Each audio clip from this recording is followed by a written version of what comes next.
Okay. Hello and welcome to My Brit Rich Journey on bbgwrestling.com. I'm Chris Lappin. I'm delighted to be joined on the line by one half of Act 2, sweet Prince Benjamin Harland. How are you doing, Stephen and Benjamin? Hello, I'm doing good now. My internet works. Yeah.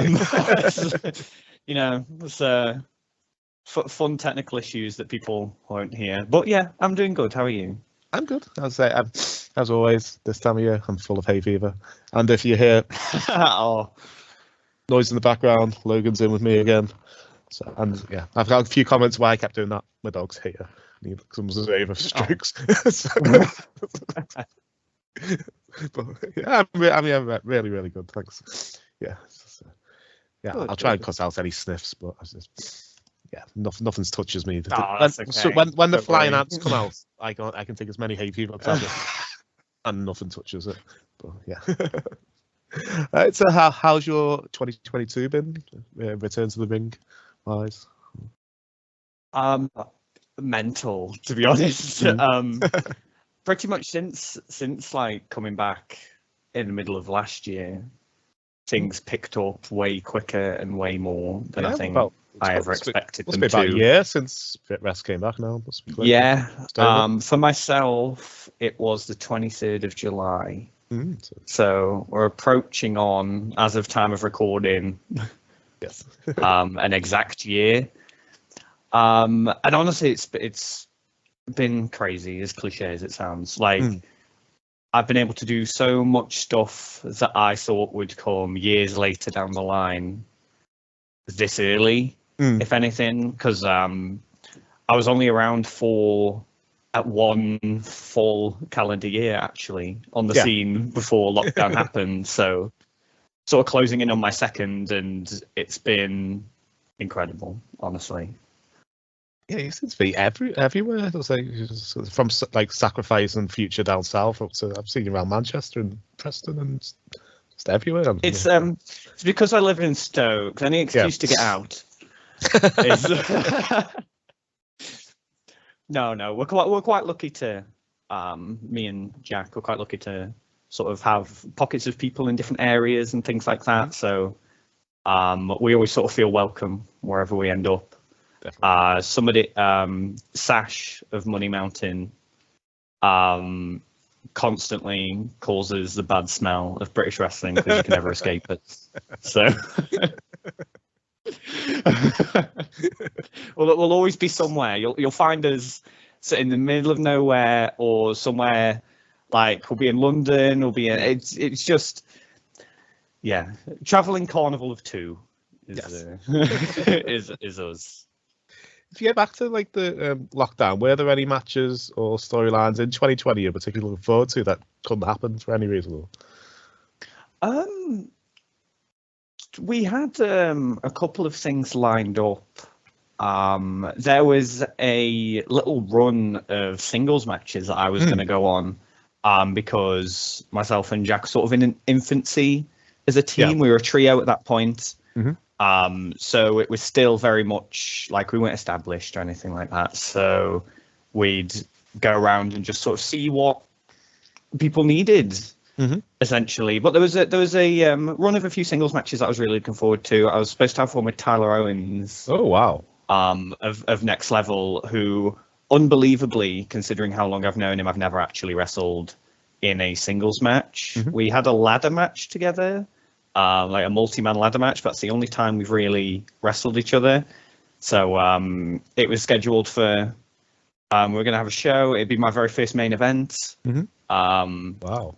And I'd get to wrestle Tyler Owens. We were very excited about it, and then all unravels.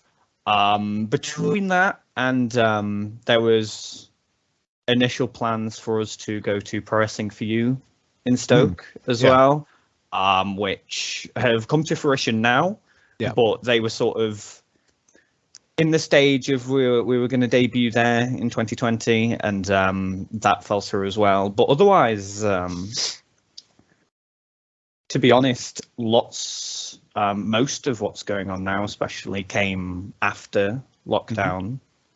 Like it came after sort of showing my face again and being able to get around and ring crew and do just any odd job that's needed. Yeah. Which absolutely works in my benefit, 100%. So. Yeah, I've just at the age of 40, I've just started training.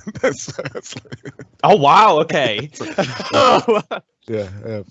But anyway, I heard you mentioning when I listened to yours with Jack NV. I heard you mentioning like about your first bumps and stuff. So yeah, they're fun. Well, initially I went just to support my son because he started. And I was like, oh, but yeah, I love it. But bumping in a ring is a lot. I find a lot easier than just bumping on mats because the mat. Yeah, I don't know if it's just the mats they had were hard, but I think it's easier to bump in a ring. Oh, okay, you're definitely the first person I've heard say that. So it was more fun, like things like doing rolls because I was like, I haven't done a roll since I was 10, so it's like 30 years ago. Yeah. I don't think I've ever done a back roll. I was one of the least athletic people in the world when I started. I was like, hadn't done anything since PE in school, and even then it was like I was in the others group. Yeah. The one where they're like, oh, well, we'll have all the like football people in the group as well. He used to sit on the hill and watch everybody else. Yeah, there you go. Yeah, that was very much me when I was in school. So when I started, it was sort of a complete 180 in physical activity, but. Yeah, that's pretty, yeah. I've only really started trying to get into shape for 4 months, so it was a bit. So I was only about 6 weeks in when I started training. So wow, okay. The fitness level of this is just insane. Just like, yeah, but since then, the last 4 months I've lost stone. I bought some Target jeans in February, and they fit this week. So, like, oh, cool. Oh, okay, nice. That's great. Yeah, I wore them yesterday. I was like, yes. They've got a bit baggy on me. But I was getting gutted because all my wrestling t-shirts are in like extra large, and they're all huge on me now. So I'm just like, but I don't want to buy loads of new clothes. So I'm at You're gonna have to cut them off for training. Yeah. Me and Jack, if there's a shirt that won't fit us, sleeves immediately off. Gives them a new life. Means you can wear them way more. It's great. I'm guessing lockdown gave your body a chance to give your body a rest and then evaluate what kind of went well and what didn't go well in that first year. So did you make any tweaks to your character, to your moveset once you returned? Absolutely. I'd say I'm a different wrestler now than I was then. Like entirely, as far as even like motives and the way I approach matches and shows and training and things like that. I've been super lucky to be able to work with so many people with so much knowledge. Like I will constantly be, chatting or in the vicinity of guys like Dean Ormark. Like if I can ever sort of overhear Dean Ormark giving feedback, you'll find me like loitering in the corner, like just taking mental notes and things like that. But yeah, to be fair, it was a shock to my body actually, like waking up in lockdown and being like, you feel fine. What is this about? But getting back to it, absolutely, I've been able to be exposed to so many more people and learn so much more in the past year than I think I had at any point previously. Been able to work with Diamond Dave Andrews a lot. Who's like quite a respected name around, like rightfully so as well, like an absolute legend of a person, which you'll hate me saying, but it's true. Yeah. And honestly, he completely changed the way I approach matches and myself as a wrestler, because he sort of taught me that I can wrestle the way I want to wrestle. And Cal Kingsley is another big one for that. He's fun. Where, but chatting with him and spending more time with him, I was able to, really get my mind set on, what, I need to wrestle my style and not try to mold into other people because that's the thing people are after these days and stuff like that. Yeah. And like, I don't think I'm particularly completely left field from that at all, especially being in a tag team as well. Like, I don't think I'm some like crazy, unbelievable style that won't mold into anything else, but being able to talk to those kind of guys and step back and be like, okay, what do I want to be, rather than trying to be other people. Definitely. So I think that's probably the biggest change that's happened, and it definitely hasn't failed me yet. So I'm very happy about it. Yeah, because I think the first time I saw you was when I was doing research for the David Grant interview I did. I found the 2nd anniversary Future Rumble. Oh yes, yeah. The first of unbelievably twice where we've come out in a Rumble as a team. Yes. Those 3 of you came out. My 6-year-old, he's 7 now. So my 7-year-old, he calls it the underpants rumble because Jack got stripped down to his underpants. What I mean, you make memories anyway you can, right? I guess. Yes, that was our last time as a trio actually. Yeah. We were AWOL and Andre Delano doesn't wrestle anymore. Kind of stopped over lockdown. Just guess wasn't for him, that happens sometimes. Like deciding factors meant that me and Jack came back and continued as just a tag. But yeah, that future day was a lot of fun. We had another show that day as well, and it was that was our official Future debut. Which was the last show before lockdown.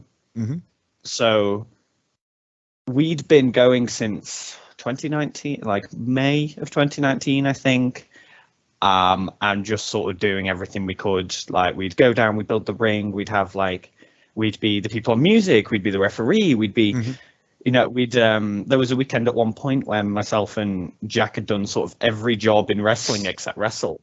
Yeah. At one point, because, we went down and just tried to help in any way we could. And it was sort of to work towards being able to be on the roster proper. And it was like, okay, this is the day you're going to debut here. And we're like, okay, brilliant. But we had a show earlier in the day, and it was a very small show. There was about 15 people there. And the company had bought over a bunch of wrestlers from Germany. Oh, wow. Which meant it was sort of one of those more people in the back than in the crowd, but that happens. It's cool. They're shows you can tell stories about. So we do that. One of the best shows I ever went to only had about 15 people there. We had a conversation. We had a conversation about this, right? Because I was also one of the 15 people. Because I heard you mention Cam Solus and Drill doing a destroyer on potatoes, and I was like, oh my god, I was there for that. So we travelled down in our gear, got there as the doors opened. Really chaotic, stressful, crazy. 20 people in this rumble. Everything happening, but we went out, and I think we got the reaction we needed for Future to be like, okay, you guys are on board now. So that's when you came out with those water pistols and stuff. Yeah, I'm trying to remember. It was It was water pistols. Jack had a singlet. It was it was a whole deal, honestly.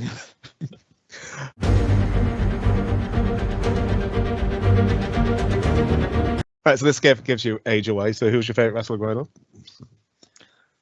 My favourite wrestler growing up was Edge. Oh, yes. Edge was my favourite wrestler growing up, yeah. It varied sometimes. Shawn Michaels, Randy Orton, Triple H. But as far as like concrete favourite wrestler, he's still my favourite wrestler of all time. I'd say it's got to be Edge. Eddie Guerrero is up there. Wearing the shirt. Eddie Guerrero is up there now. I was I started watching wrestling in 2005. So I was only 5 though. So my memories of that is very spotty. But Yeah, the 2005 Royal Rumble was the first match I ever watched. Oh wow. Yeah, and the first what wrestler was to come out. Yeah. No, Batista. Batista, yeah, sorry, yeah. Batista, yeah. Yeah. The very first wrestler to come out on that show, and the first wrestler I ever saw, was Eddie Guerrero. Yeah. Which is a fantastic start for anybody. Definitely. To be honest, he comes out with the car, and he's got the cool flame tights and the boots, and he's doing the shimmy and everything. I was just hooked from there straight away. Definitely. Yeah, there was a time where I think them four were my favorite wrestlers as well. When it was like DX 2.0 versus Rated RKO, that little feud. Yes, Rated RKO were incredible. Mm. I always wanted to know the story of why they came out with one belt, though, because they were World Tag Team Champions, and then for about a 3-week stretch, they only had one title. I don't remember that. And I don't think I've ever found out why that is, but I was always intrigued by it as a kid. I was like, aren't they supposed to have two of those? But I'll have to look into that. Yeah, right. Yes. So what prompted you to don the tights to get in the ring yourself? It was sort of as a kid, I'm sure people hear many kids think, I want to be a wrestler. Yeah. So my parents were like, yeah, okay, sure. Yeah, okay. I had a conversation with my mum a few years ago where she was like, to be honest, we thought it was just like we thought, kids go through all these phases, and like, you'd watch wrestling sometimes and you'd get some of the toys, and then you'd move on to something else, but I never moved on. No. So it was always something that, like, in the back of my mind, I was like, yeah, I'll do it eventually. I was like, I'm sure I'll just, because especially in those times, you sort of had to magic yourself to America in order to wrestle. Definitely. That's sort of what was in my head anyway. I was like, okay, I'll figure out some way to get to America, and then I'll be a wrestler, and that's how that works, right? But I'd left school. I'd got a job, and I was just sort of coasting along, to be honest. Not to dampen the mood or anything like that, but not really much going for me at the time. And I saw a flyer for the Barracks Wrestling School in a window, and I was prompted. It was like, no, you need to do it. Yeah. And I was like, and I was sort of making excuses for myself. I was like, oh, but I'm not athletic. I don't have any cardio. I'm really small. I'm nervous. I'm scared. I don't want to go. Like, I'll go eventually. And I was sort of trying to put it off in my own head. And it's like, no, you have to go. You have to go. It's like, ring him. I was like, how about I send him a message? That was my compromise. Yes. I was like, because if I was on the phone, I'd have to agree straight away. And I didn't want to do that. So I was like, okay, I'll send a message. And Chris Birchall got back to me straight away. And the next week I turned up and was absolutely terrified. And sort of went from there. So it was always something I'd had full intention to do. It happened at a time where I didn't think it would happen. But honestly, I think that was for the best. It really pushed me out of my comfort zone massively. Was it a fun first session, or did you get blown up in your first session? My first session was really fun, and then we went the next week and they had a different trainer. He just blew us up. Oh dear, okay. I was sore for a week. It was no, it was a blast. Absolutely. I think I was so focused on not looking silly, which I definitely wouldn't recommend, by the way. You're gonna look silly at tons of points in wrestling, but because I was completely new to it. I was like, okay, I just want to, I want to sort of prove to the people here and to myself that I'm going to stay. Because I definitely, I spoke to a couple of people afterwards, and they're like, oh, are you coming back next week? And I was like, yeah. And you could see on their face that they didn't believe me. Yeah. Like, at the time, I was sort of half the size I am now, and I'm not exactly the biggest person in the world, so... I had pink hair as well, which hasn't done my hairline much good. Which I'm wearing a hat, but I had like pink hair, complete baby face, and I came in and was really nervous, lanky guy, and they were like, yeah, whatever, like we see people go all the time. But then I just kept showing up, and you know, I always credit, I won't mention him by name, but I always credit, there was another trainee who started the same week as me, and we both got locked outside. And because we were just, he like made small talk with me, and I always credit him as being the reason I went in and actually started. Oh, wow. Because if he wasn't nice to me at the gate, and he didn't make that small talk, and that interaction was awkward, I probably would have left and never gone back. Oh, so it's a big credit to him, and sort of the other guys at the barracks at the time for making me feel so welcome. And it sort of blossomed into this. Oh, lovely. Yeah, talk about, yeah, you will look silly at wrestling training. Apparently we weren't being loud enough. So when we were doing strikes, we had to do. They were telling us which animal we had to make noises of. Honestly, yeah. Like I always used to be insistent.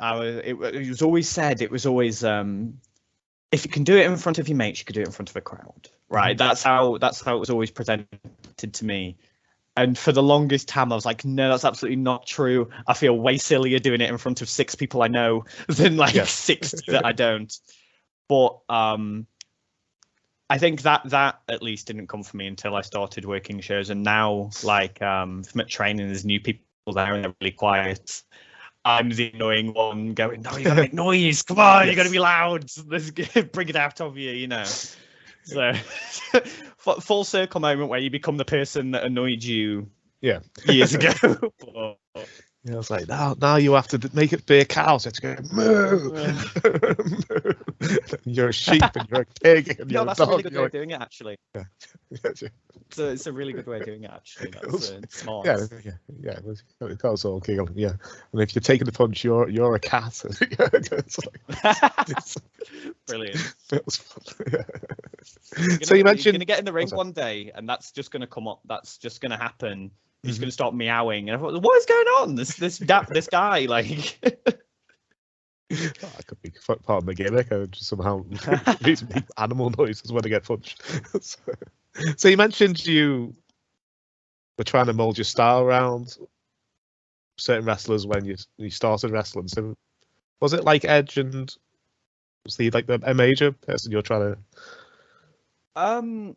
To be honest, and I'm sure his influence is still like noticeable today. Sami Zayn is probably the guy I sort of looked to and was like, I'm just going to do this. Yeah. Which isn't very unique at all. But, and to be honest, I feel like personally that every wrestler is just an amalgamation of all their favorites. Yes. Because you in reality, as you know, as I suppose unserious as it sounds, we're all pretending to be the guys we saw on TV who made us fans, and you know, but we're just doing it in our own way. So Sami Zayn was a big one for me, to a point where like that was sort of just my moves for a bit, and it was like, okay, I can't really do this. And Chris Kanyon as well. Oh wow, yeah, was a huge influence for my style, and like I saw him. And I'd watch him and I'd be like, that's the kind of style I want to wrestle. But I'd like to think that their influence is still big and noticeable on me. Definitely guys like Edge, Randy Orton. I'm a huge fan of The Miz. Yes. I think The Miz is incredible. So some of sort of the mannerisms and you know, presence that The Miz has is something that I'd like to bring. I don't think anyone's ever like a polished, like this is exactly who they are. Everyone's constantly evolving and stuff like that. So there's still a ton of things that I'd like to, you know, change and move about and things like that. But I think as far as now goes, this is the most me I've ever been. Yeah. Well, yeah, I think of it as like when you do a creative wrestler, you usually just import somebody's moves as your first moves, And then as you see Yeah, a move, you'll go, absolutely. oh, I'll swap that move out and put it. And then eventually, like, it's Yeah, nothing like anybody else's that's moves. So that's a really good analogy, actually. I haven't heard that before. That's sort of really good for, how to start sort of building yourself up, I guess. because Is that I'm only 5'7", I'm like 16 stone, so I'm like short and stocky. So I've been watching a lot of right? like early Taz matches and early Rhino matches because I was like, Oh, they're kind of- Rhino is the guy. yeah, Oh my so God. just yeah. So I'm thinking lots of suplexes and stuff. Yeah, so I tell you, Taz and Rhino are fantastic to watch for sort of things like that. yeah, That's a great. You've sort of hit the nail on the head with how you described yourself there. I feel like Taz and Rhino and guys like that are probably the way to go. yeah. Yeah, I'll try and Vader bombs in the last training session. I twisted Oh, nice. Okay. Yeah, they just had an open ring, so we just said, just try whatever you want. So it's okay. Someone's like, you'll finish your moves Vader bomb, so why don't you try that? I was okay. So that's a fun. Yeah, I think I'd kill somebody at the moment if I tried it on a actual person. Oh dear. Okay. Right. But yeah, it's just. Yes, it was more like a swagger bomb. I just kind of ran out, jump, and then straight away rather than doing the. Okay. Bouncing. Yeah. The big bounce. Yeah. Yeah. So, what was the idea of the character when you started training? Was it, or how's it? What was version 1 of Harland? I was essentially Tyler Breeze, but with a mirror instead of a phone. Oh, right. Okay. Which does not suit me at all. But yeah, there was it was something I was really stumped on when I first started. I had a conversation with quite a few people, and to be fair, the initial character was again, not delving too deep into this, but the initial character was something me and a couple of other people devised out of being pitched something quite offensive initially. I got pitched something that was essentially based purely on my sexuality. And I wasn't very happy about that. That wasn't sort of what I wanted to portray. It was a heel, and I was a heel because of my sexuality. And I was like, no, that's not how I'm going to do things. You know what I mean? That's a horrible stereotype that, is finally being cut down. So I sort of presented this idea that I was pitched to a couple of people from training that I trusted. And I was like, look, I'm not doing this. I don't want to do this. I'm really uncomfortable with it. But is there literally anything of the kind like this that I could sort of mold into? And that's when it sort of became like this sort of Tyler Breeze-ish kind of character with the big, like a hand mirror. And to be fair, like my very first entrance from my first match, I spent it looking at the mirror because I was too scared to look at the crowd. Oh, wow. Okay. So like I'm looking in this mirror and I'm like absolutely bricking it. So if anything, I'm happy for the mirror in that sense. The mirror saved me that day. And I still have it. I still have the mirror from when I debuted. Because later in the night, to set something up, I hit Jack in the back with it and it broke. Oh. So I've kept the broken mirror ever since as sort of a souvenir of my debut. Oh, amazing. So to be honest, it's absolutely nothing like what I'm like now. And it took a long time. To be fair, I think it's only properly in the last 6 months that I'm sort of coming into something where, that's how I want to portray myself and it's how I want to be. Yeah. It definitely wasn't a success at the first try. So has your character always been called Benjamin Harland, or was that? No, I was previously Benjamin Bradley, which was given to me as a name, but I hated the alliteration, so I'd try and find another name. And I was like, I liked Benjamin because I thought as a heel, having a name that could be shortened, but you haven't shortened it, Yes. is just a bit of like, oh my god, So I liked that, and I just really wanted to change the surname. The alliteration wasn't for me. So I was like looking and trying to find all these names, and either they wouldn't go with Benjamin, or I'd try, like, I'd be like, oh, I'd tell Jazz, like, what about this? And I genuinely have no idea how I stumbled upon Harland at all. I don't know. I can't remember coming up with it or anything like that. It was just sort of when I'd like think of these names and stuff, I'd try to draw a logo for them. I was like, how does this look written down, essentially? And I did it for Harland. I was like, oh, actually, I don't mind this. And then I come to find out, like, 3 weeks after, that Harland's the first name of the KFC Colonel.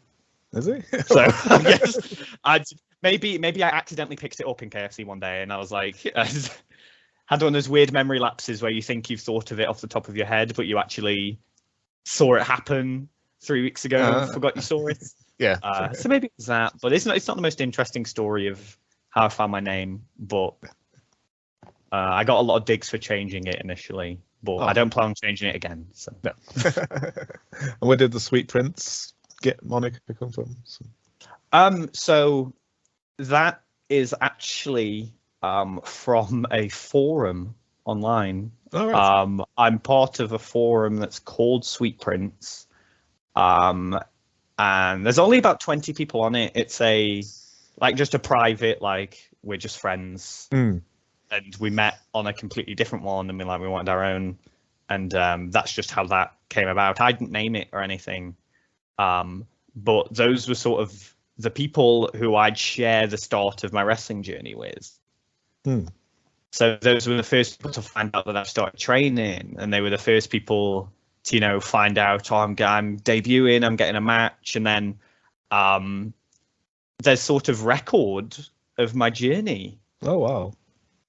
On there. So it was something, it's like, I'm sure it came from, like, Good Night, Sweet Prince, or like the saying, but I got it from there, and I was like, oh, this is something. I didn't know if it would stick or anything like that, but it's something that I'm sort of happy and proud to have on my gear and things like that. Because I still speak to those guys now, and to be like, hey, remember when you started this forum 7 years ago? Now it's written on my backside while I wrestle. It's you never expect things to go that way. But that's how that came about, to be honest. Oh, wow. I don't think I've mentioned that before, actually.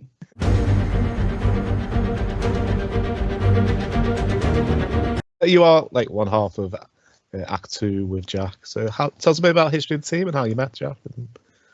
I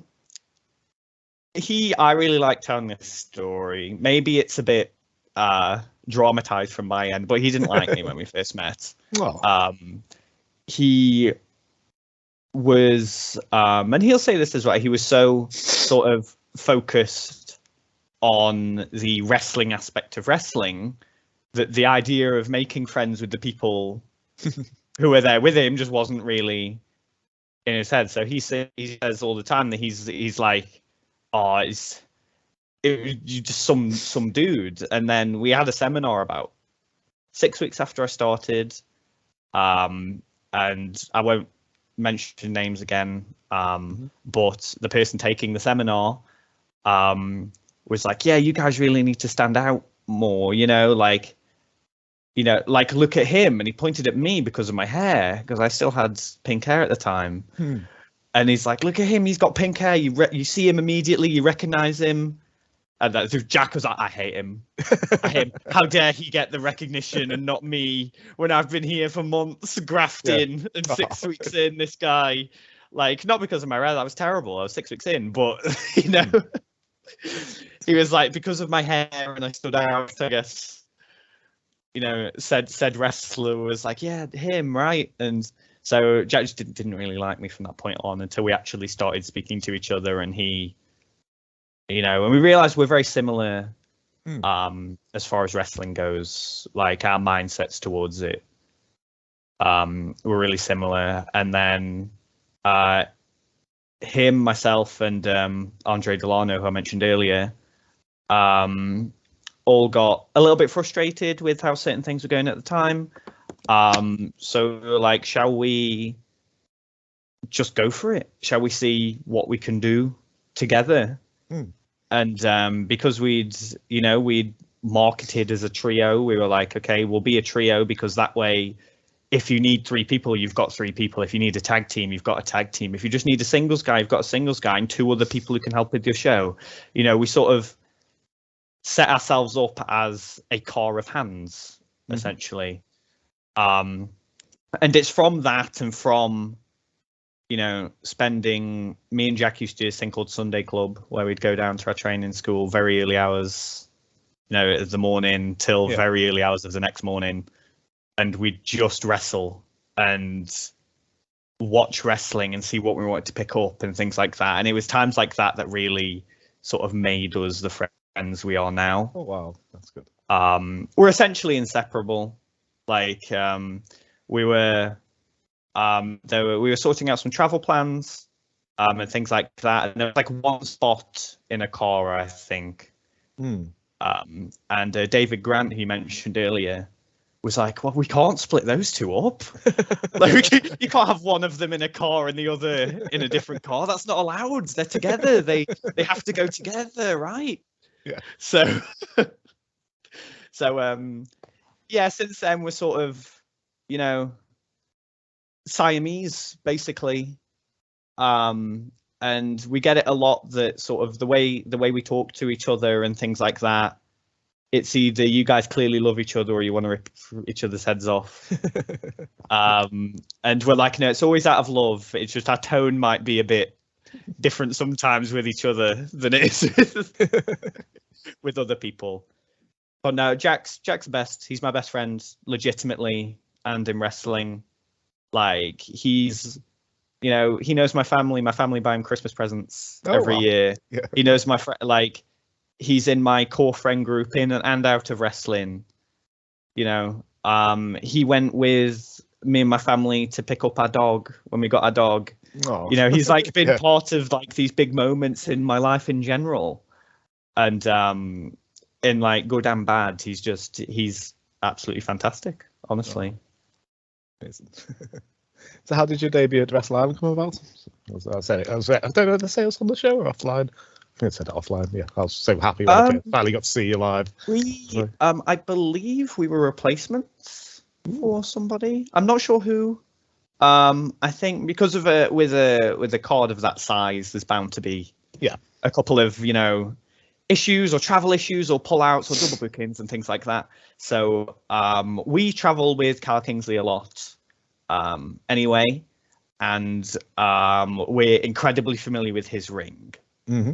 So like he owns a wrestling ring, and we are normally the guys there building it with him. So I think he dropped our names to Wrestle Island. He was like these guys are coming with me anyway.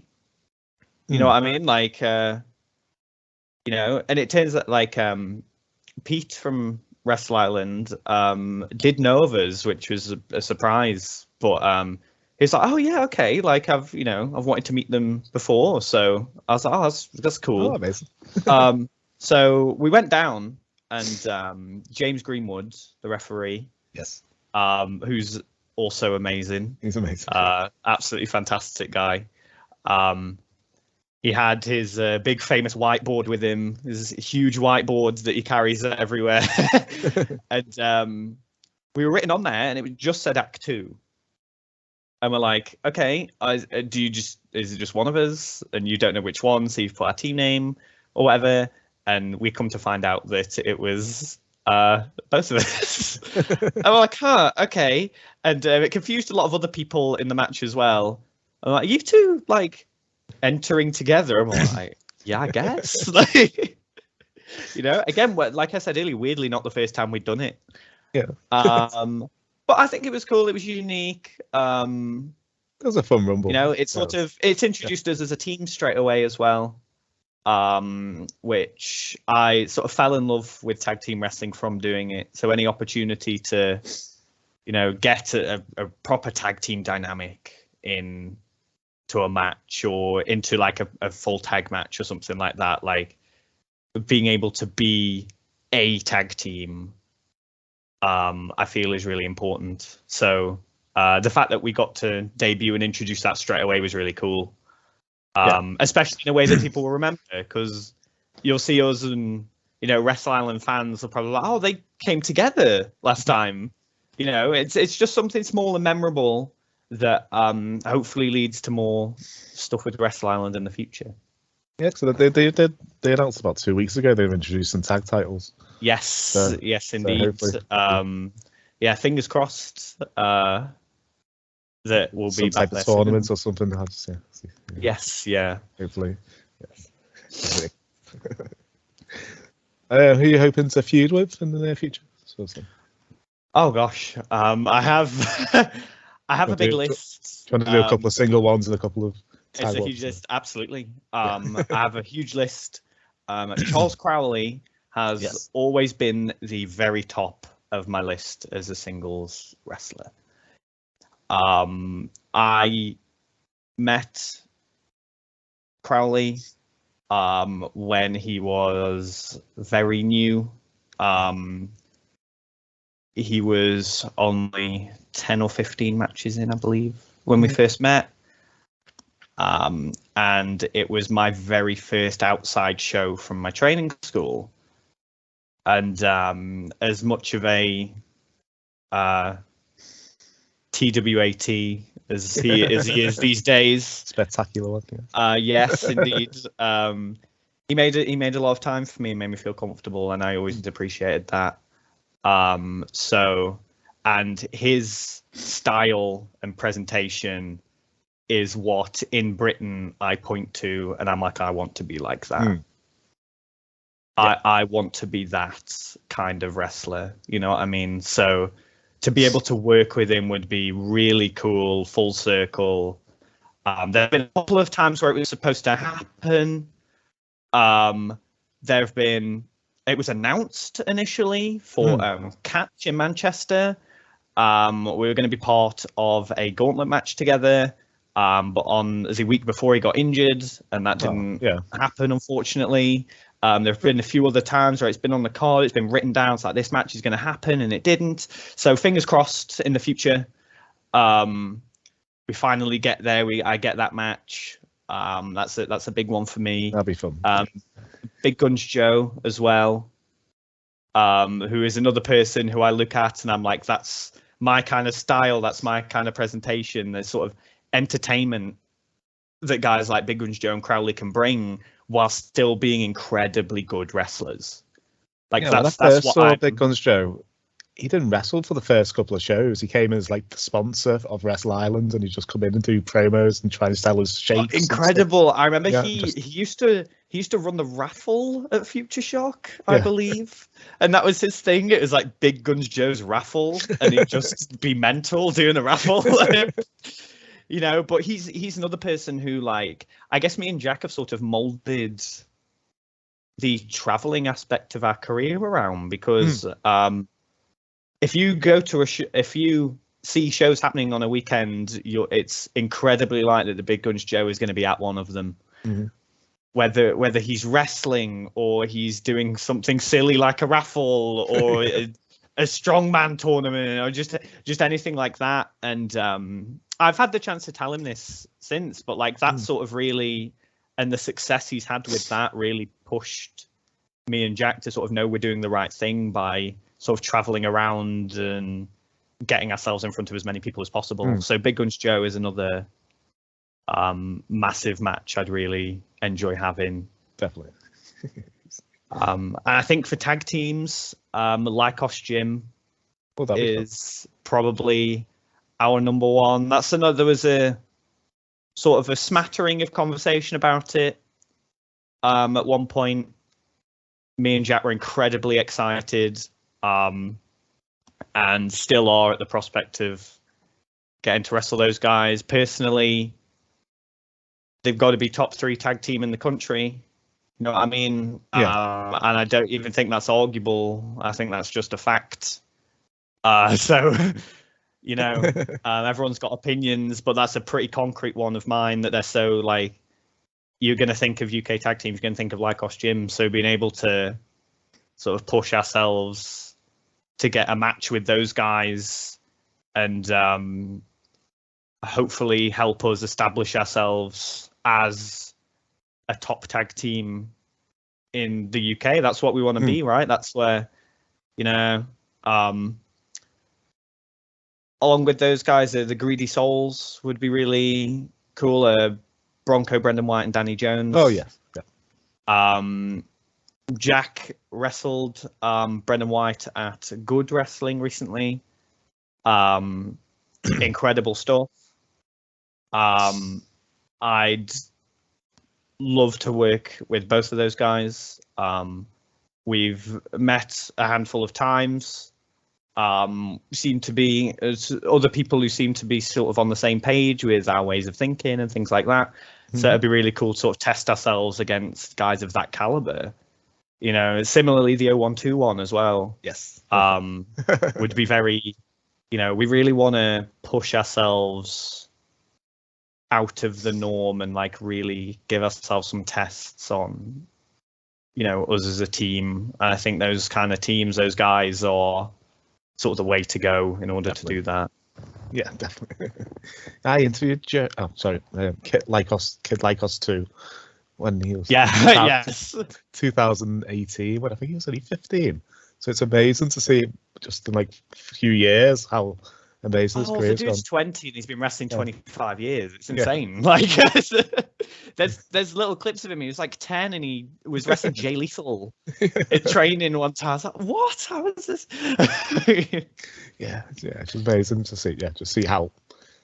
Yeah, it was like February 18. I think I interviewed him. I just, to see where his career's gone in them 50 years. I started young. I was just 17 when I started training, and those guys like they start when they're 10, and it's like, oh my god, you know, they're 20 and they're 10 years in. That's mental. You know.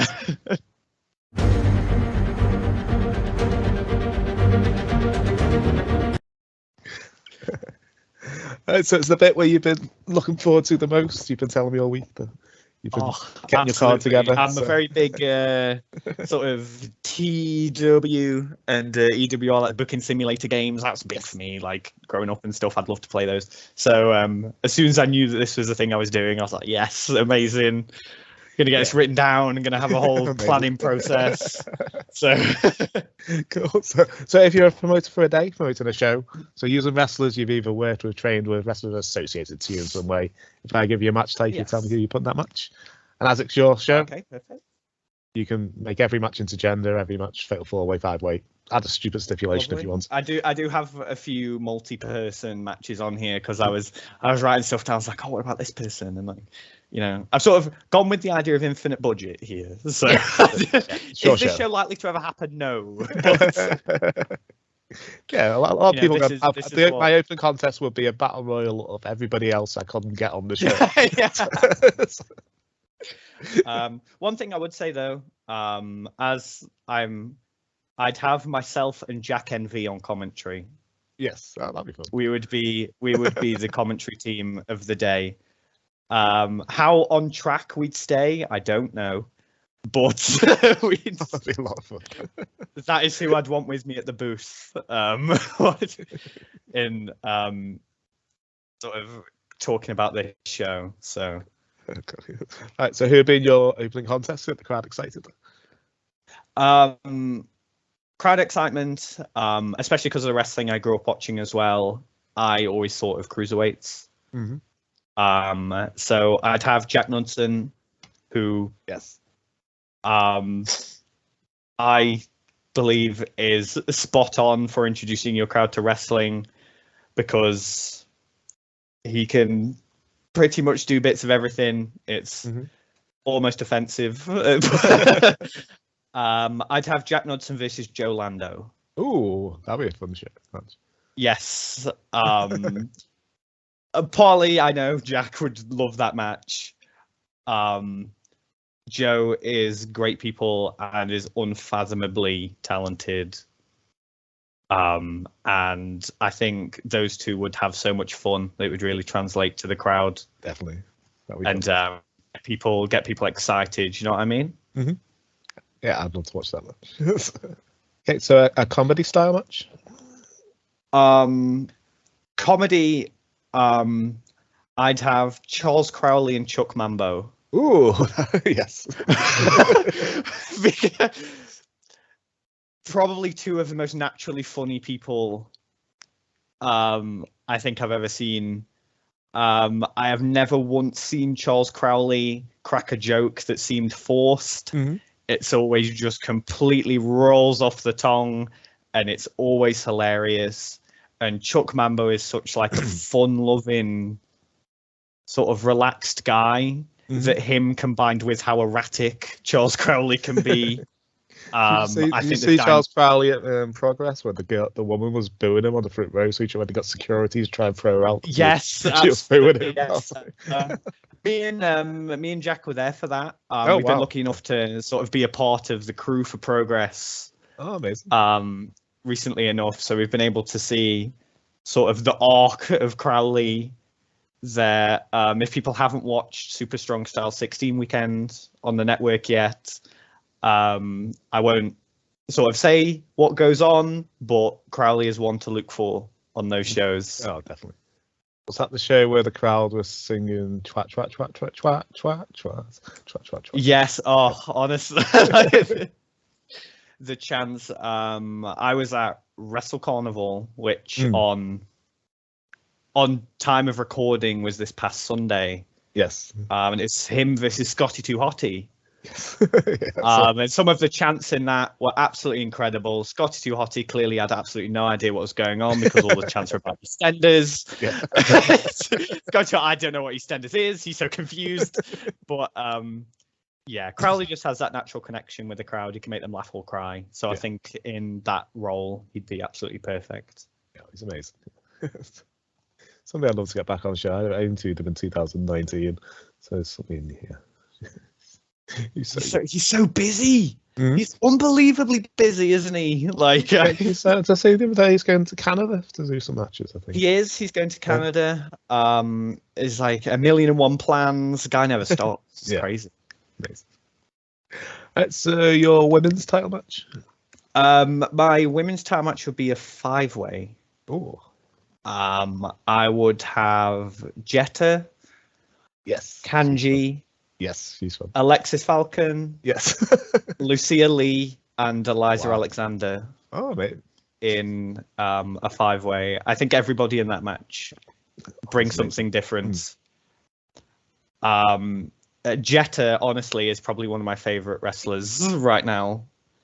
I'm surprised she's not an NXT UK. She's absolutely, honestly, the Princess Diana of Pro Wrestling Eve is one of my favorite taglines ever.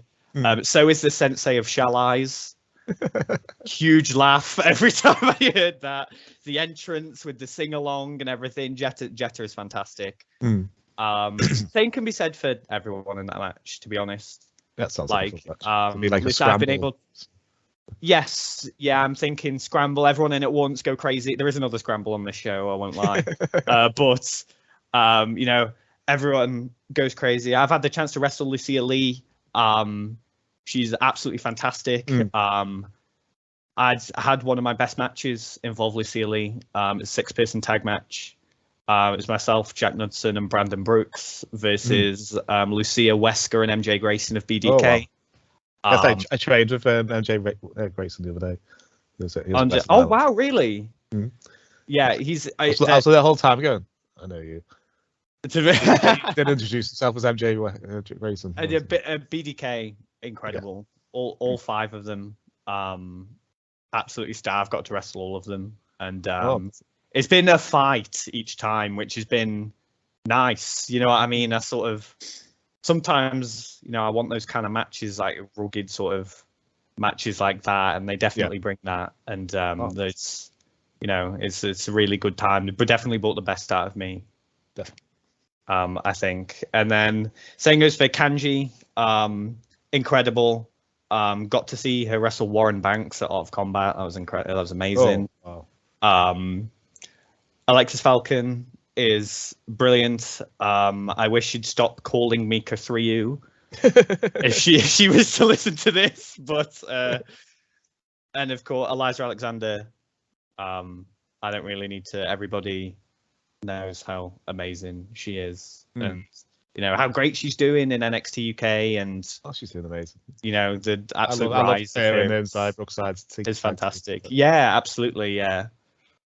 And Alexis Falcon's career because I've seen her since she was just a manager of the Rejected in Wrestle Island, and to see her aggression over the last couple of years, it's amazing. So she's all phenomenal talents there. Definitely. Your mid-card title match, so your workhorse title. Well, I hope this shows it in order, because this is also a scramble. I just 2 scrambles in a row. No way. So I've got 6 people in this. Oh wow. Okay. I have Tate Mayfairs. Yes. Who I think is by far probably the most underrated wrestler in the country. Tate Mayfairs is incredible. Oh, he's so fun. He's got his character down to a T as well. I don't know if it's his character or it's just honestly, him. Tate is the guy. There's so many there's places I'll go and say, wow, Tate would fit great here, and it's pretty much everywhere. So so Tate Mayfairs, Sky Smithson, Big Guns Joe, Kyle Kingsley, Joseph Cardinal, and Adam Bolt would be my selection of people. My 6 people, yes. Trying to think of people who maybe haven't interacted before and haven't wrestled each other, and people who again sort of bring different things to the table. I get someone else when we're talking about Rise is Adam Bolt. Is had sort of fantastic him and Jack Tate and Big Man Inc. are very high up on Man and Jack's list of people we want to get to work with. He's absolutely stellar, and there's another person who's really come to his own since lockdown. Yeah, he's somebody I've not seen live yet, but I've heard a lot of good things about. So. Incredible, absolutely worth it if you get the chance. He's top notch. I'd love to watch that match. That sounds fun. It's so random, but in a good way. I think is when I was putting it together. That's a nice selection of people. I'll say yes. How about a hardcore Extreme Rules style match? So this can be a comedy hardcore match right up to a death match, wherever you want to be. So. I'll be honest, I'd have a death match. I would. It would be Alton Thorne versus Antonio Gonzalez, which is a death match that has happened. And it was in fact the very first death match I ever saw in person. And Alton Thorne sort of got in touch with me post that match and was like, I can see you and Jack recoiling some of the stuff that was going on. And it was super noticeable that it was our first death match that we'd been to. But Alton Thorne, just for a second, sorry to sidetrack a little bit, is someone who has really always supported me and Jack, from the very, very beginning. He was on the very first outside show we did, and he came in to do the trainee shows that we were on before that.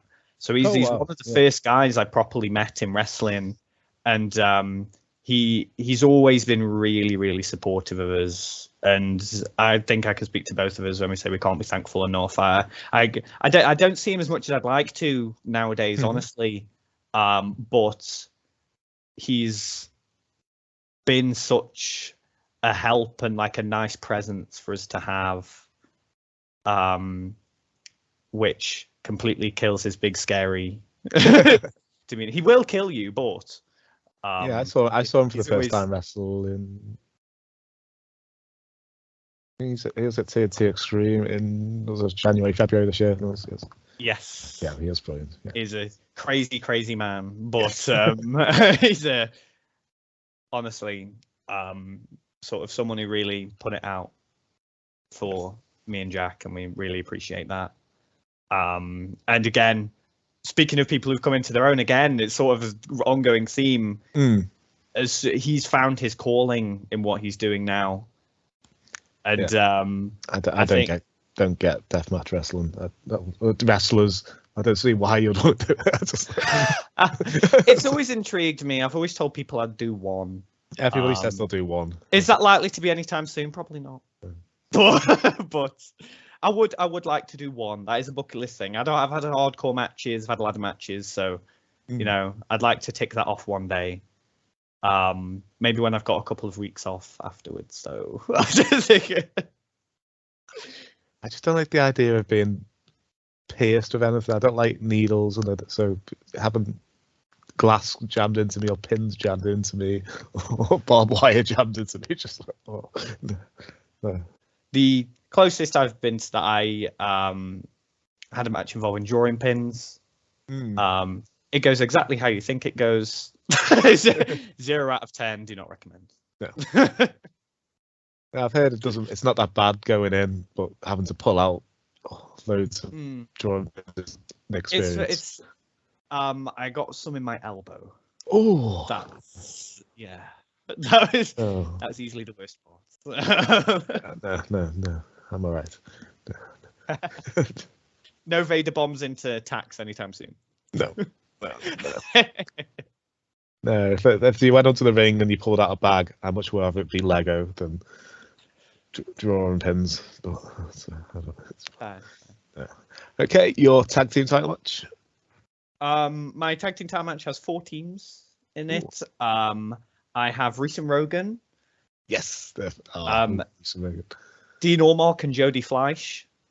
Yes, legends. Yeah. Lycos Jim and the 0121. This would not be Tornado like the other matches. This would be tag team rules. There just happens to be 4 teams. It's one of them 4-corner elimination matches. Or... Yes. Yeah, absolutely. You've got unfathomable amount of experience in that match as well. Yeah. Like even just between Dino and Jody Fleisch is, you know, but I feel like that's something I'd want to sit in a crowd and pay to go and see. Yes. You know. Yeah, any combination of them 4 teams, I'd be like, yes, I want to watch. 100%. Yeah. Yeah, Reese and Rogan are one of my favorites. Yeah, they're just so old school. Reese and Rogan, I'd love to wrestle Reese and Rogan again as well. Got the chance to do it at Fight Factory over in Lincoln. Absolutely up for round 2. Yes. They are as big and as hard hitting as they look. Yes. In a complimentary way. Yeah, they're fun. I just love their old school style. Just just big badasses. That's all something different. A tag team. You know what I mean? They're a tag team, and that's something I mentioned earlier. I was like, to be a tag team and be a true team. You know, it's cool to see. Matching gear. Yeah. Yes. Similar looks. Yeah. Okay, that's your main event. So. I couldn't decide what combination of singles I wanted this as, so I've made it a triple threat. Okay. It is Chris Ridgway, Warren Banks, and Cara Noir. That is my main event. For the Progress title. I think for every title, if Chris Ridgway's in it. That's my main event. I think you have 3, again, running theme, very different styles, but 3 people who you can trust to put your show on their back, and they would. Yeah. You know, they could climb Everest with it.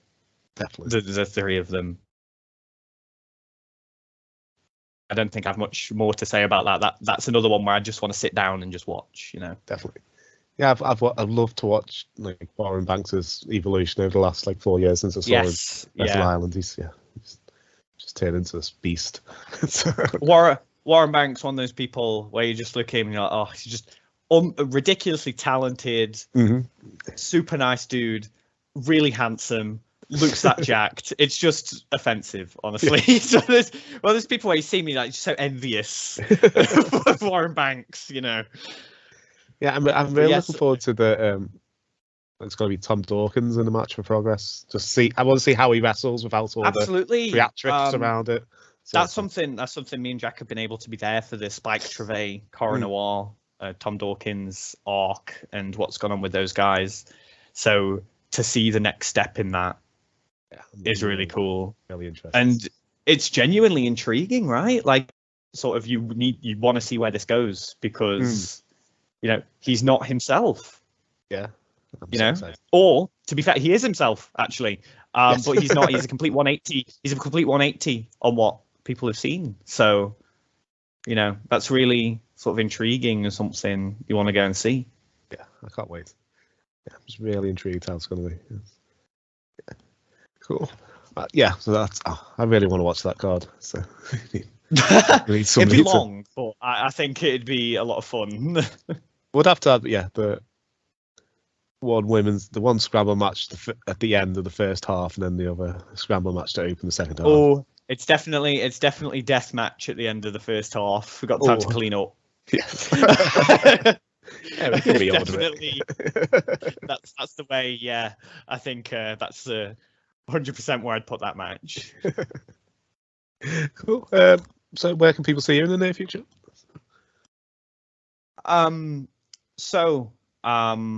As of date of release, I'm not next 100% sure. Tomorrow, I think. Yeah. Week tomorrow. Okay, yep. Cool. So from then, I am making my debut at Good Wrestling in Milton Keynes for Goodstock. Yes. You can also see Jack Knudsen in the Good Grand Prize tournament on that show. Yeah. Post that, you can catch us at Sacrifice Pro Wrestling as well. Future Wrestling for Battle Brawl, which is happening in August. We are both making our debuts for No Mercy Wrestling in Wales very soon. Yeah. And yeah, to be fair, there's sort of there's a lot going on, and I'm really grateful for it. Like there's lots happening right now. Should anybody be attending, you can spot us on crew at Chaos in Bristol next week as well. Yes. And I'm sure you'll see us around somewhere. I think for whether we're on the show or we're there for ring crew and things like that. We've got a lot going on. It's really cool. It's really nice to have. Yeah, hopefully see you at Wrestle Island again in the near future. I think. So. Yeah, fingers crossed. Absolutely. The next show, or the end of August, I think the next show is. The 21st, I think, for Wrestle Island. Yeah. Yes. I can't wait. Yes. they got to have Prospect Wars. So I'm kind of hoping I could be on if I could be good enough by then to be on Prospect. I love things like that, things like Prospect Wars and sort of No Mercy, who I just mentioned, a Cobra tournament with all of their newer guys. Oh, cool. So you never know. You see the future in those kind of things, right? Like, yeah, I was thinking that if I could be as the oldest prospect, so you could have it turn it as the hail. I'm 40. Why am I here with all these kids? You could do. I'm 40. Thanks for the opportunity. So it could be good or bad if you do that's that. That's what you should do. You should go for all of the young lion belts everywhere. You should be like, yes. UBW young lions champion. You should go for all of those. Yes. Yes, we need to do it. Yeah, Wrestle Island Temple Championship, and I have to win it. Yes. Yeah. It's speak it to existence. Absolutely. Definitely. Before we go, do you want to promote any social media? I am on Twitter and Instagram as @SweetPrinceBH. Since I've mentioned him so much, you can find Jack Knudsen at JackKnudsen01 on both of those as well. I'll be completely honest, we're not very good with Facebook, so. This show's Facebook is pretty much Instagram. Send stuff to it. I posted on Instagram and it gets posted there as well. We're too Gen Z for that, I'm afraid. But yes, those are my socials. Should there be anything else coming up in the future, that's where you're going to find it. So cool. I'll put links in the description below the interview. Absolutely. So I've really enjoyed speaking to you. absolutely. I'd love to have you on again in the future. That was a lot of fun. So. 100%. I'd be more than happy to do that. Yeah, it was great. I could be a bit rambly sometimes, I know, but it's That's fun. I really enjoyed that. yeah, it's fun times.